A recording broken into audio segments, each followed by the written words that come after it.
We are the servants of the God of heaven and earth. One of the curious side effects of the rise of the middle class and Australia's history as a place of upward economic mobility is the inversion of the relationship between class and money. During colonisation, Australia became known internationally as the place where one could escape Victorian-era snobbery. Some 200 years later, we see the result. People with money have no class, and people with class have no money. Public commentators call this system egalitarianism. It is no small cause for mirth that correctly using a knife and fork in public makes one stand out.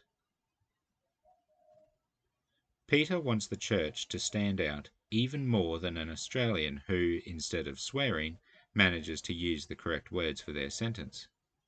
His concept of social distinction is between the exiles and everyone else. The basis for this distinction is, as he has already explained, the precious blood of Jesus. How this distinction looks in practice is by the standard to which we hold ourselves. Unbelievers will often criticize us because we behave ourselves out of fear of the Lord. They claim that they behave themselves because they are inherently good people. All one needs to do to demonstrate this as foolishness is to compare what morals were required of a good person at any point in the past. Where God never changes, human morals change monthly. We want to please God. We are His servants, and the honour of His name is our primary concern.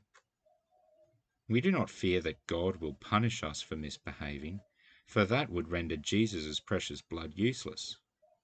Our fear of God is holy. We have a healthy respect and abiding love for the one who we know, above everyone else, deserves it. The difference between the believer and the unbeliever is our absolute moral standard and the impossibly high level of behaviour to which we aspire. It would be easy to slacken in one area or another, but we are distinct, holy. We are not proud of this for ourselves.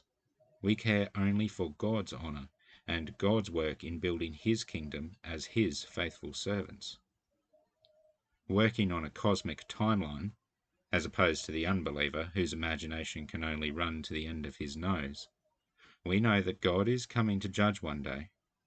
The ignorance of the foolish will be silenced, and all that will be left is honest and pure love, both for God and one another.